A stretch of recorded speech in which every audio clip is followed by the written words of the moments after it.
Sir இந்த 1 இயர்ல பாத்தீங்கன்னா குழந்தை திருமணங்கள் வந்து 56% பாஜக சேர்ந்தவங்க சொல்லியிருக்காங்க.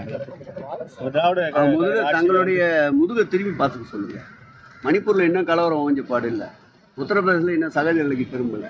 தன்னுடைய முதலில் இருக்கிறார்கள் முதல் திரும்பி பார்த்து சொல்லுங்கள். மாண்புமிகு முதலமைச்சர் அவர்கள் களத்திலே நிற்கின்றார். எந்த விதமான புகார், எந்த விதமான குறைபாடுகள் இருந்தாலும் அதை களைவதற்கு முன்னின்று களப்பணியாற்றிய ஒரு முதல்வரை தமிழகம் பெற்றிருப்பதால் இது போன்ற நிகழ்வுகள் வருங்காலத்தில் இல்லாமல் நிச்சயம் முதலமைச்சர் செய்வார். கொலைநகரம் மணிப்பூர் தான் மாறி இருக்கு. அதை மறைக்கிறதுக்காக சொல்றேன். சார் இந்த 1 இயர்ல பாத்தீங்கன்னா குழந்தை திருமணங்கள் வந்து 56% பாஜக சேர்ந்தவங்க சொல்லியிருக்காங்க. திராவிட முதல்ல தங்களுடைய முதுகை திரும்பி பார்த்துக்க சொல்லுங்க. மணிப்பூர்ல இன்னும் கலவரம் ஓஞ்ச பாடு இல்லை. உத்தரப்பிரதேசல இன்னும் சகஜ நிலைக்கு திரும்பல. தன்னுடைய முதலில் இருக்கிறார்கள் முதல் திரும்பி பார்த்து சொல்லுங்கள். மாண்புமிகு முதலமைச்சர் அவர்கள் களத்திலே நிற்கின்றார்.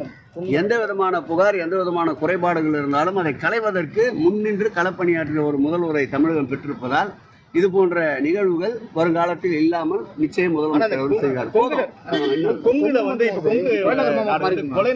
கொலைநகரம் மணிப்பூர் தான் மாறி இருக்கு.